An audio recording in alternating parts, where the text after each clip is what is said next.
உலகின் பணக்கார நாடுகள். ஆனால் ஒரு விமான நிலையம் கூட இல்லைன்னு சொன்னா நம்மால நம்ப முடியுமா? நீங்க நினைத்த நாடு இதுல இருந்தா உடனே கமெண்ட்ல சொல்லுங்க. நம்பர் 5, லிச்டெய்னர். சுவிட்சர்லாந்து மற்றும் ஆஸ்திரியாவுக்கும் இடையில் இருக்கும் இந்த பணக்கார நாட்டிற்கு சொந்த விமான நிலையம் இல்லை. அருகிலுள்ள சூரிக் விமான நிலையத்தையே பயன்படுத்துகின்றனர். Number 4, San Marino. உலகின் பழமையான குடியரசுகளில் ஒன்று. ஆண்டுக்கு மில்லியன் கணக்கில் சுற்றுலா பயணிகள் வந்தாலும் ஒரு விமான நிலையம் கூட இல்லை.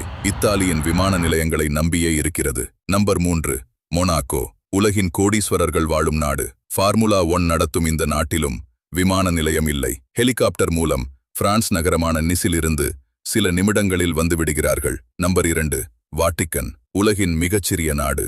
விமான நிலையமே இல்லை. போப்பின் வெளிநாட்டு பயணங்கள் அனைத்தும் இத்தாலியின் ரோம் விமான நிலையம் மூலமாகவே நடைபெறுகின்றன. Number 1, Andorra. ஐரோப்பாவின் பணக்கார மலைநாடு. சொந்த விமான நிலையம் இல்லை. ஸ்பெயின் அல்லது பிரான்ஸ் விமான நிலையங்களில் இறங்கி அங்கிருந்து சாலை வழியாக மட்டுமே செல்கிறார்கள். விமான நிலையங்கள் இல்லாமலே உலகின் பணக்கார நாடுகளாக இருப்பது உண்மையிலேயே ஆச்சரியம்தான். மேலும் இதுபோன்ற ஆச்சரியமான தகவல்களை அடுத்தடுத்து காண மேக்ஸ் இன்ஃபோ தமிழ் சேனலை சப்ஸ்கிரைப் பண்ணுங்க.